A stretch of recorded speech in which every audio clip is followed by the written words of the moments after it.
Olá, tudo bem? No episódio de hoje nós vamos falar sobre o 10º milagre de Jesus, dentro de uma ordem cronológica dos acontecimentos bíblicos, quando Jesus, que é Deus, esteve na terra junto conosco. Esse milagre ele aconteceu numa sinagoga. A sinagoga é um local de reunião onde os judeus se reúnem para cultuar. Onde não tem um templo, existe a sinagoga. Acontece isso até hoje. Então Jesus ele entrou na sinagoga e lá ele encontrou um homem que tinha uma deficiência na mão, em uma das mãos.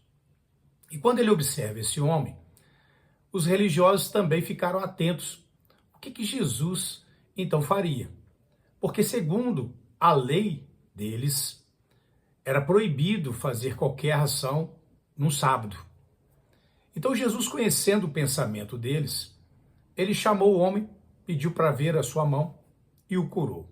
E pronto, isso foi o suficiente para que aqueles judeus se revoltassem e começassem a intensificar um plano para poder prender e matar Jesus.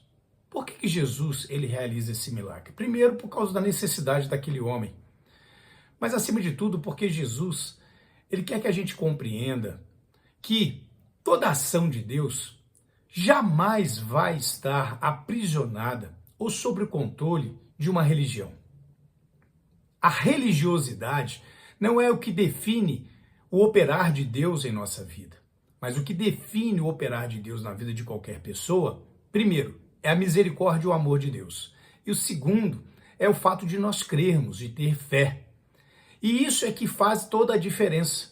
Jesus quis demonstrar para aqueles judeus, para os fariseus, que toda a religião, e conforme eles também estavam imputando um fardo sobre o povo, não pode oprimir as pessoas ou querer colocar regras de tal maneira que as pessoas não possam sentir a liberdade e a necessidade, quando vier, de poder clamar a Deus no momento oportuno.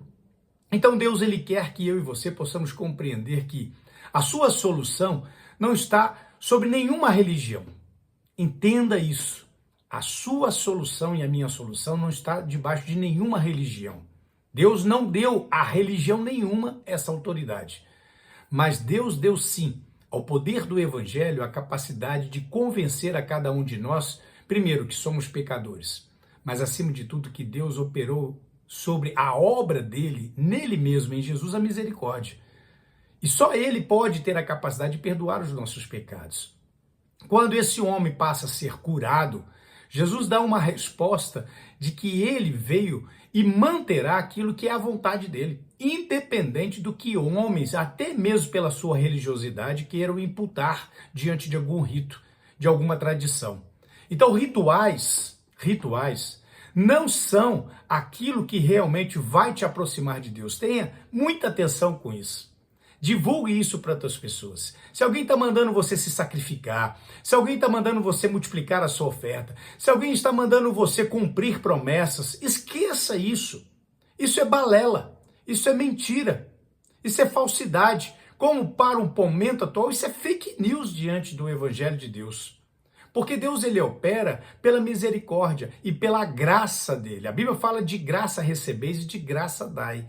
Essa é a vontade de Deus. Então Jesus, ele deixa sobre esse milagre muito mais do que alguém ver um homem que tinha uma mão atrofiada e foi curado. Mas ele muito mais deixa que nós possamos ver que uma humanidade que fica atrofiada por causa de uma religião precisa ser curada, liberta. E é isso que Jesus quer que a gente possa compreender no tempo de hoje. Sejamos livres, sejamos libertos.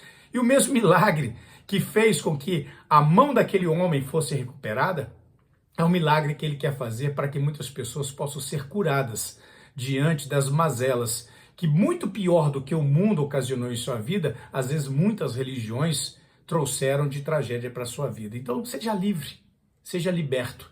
Agora, quer cultuar a Deus? Cultue junto com outras pessoas, mas dentro de um laço de sinceridade, de amor. Não cobrando, não olhando para o lado, não colocando sobre as pessoas fardos que Deus não nos deu nenhuma autoridade como essa. Este é o grande significado desse 10º milagre, a liberdade e a libertação que há em Jesus Cristo. Um forte abraço.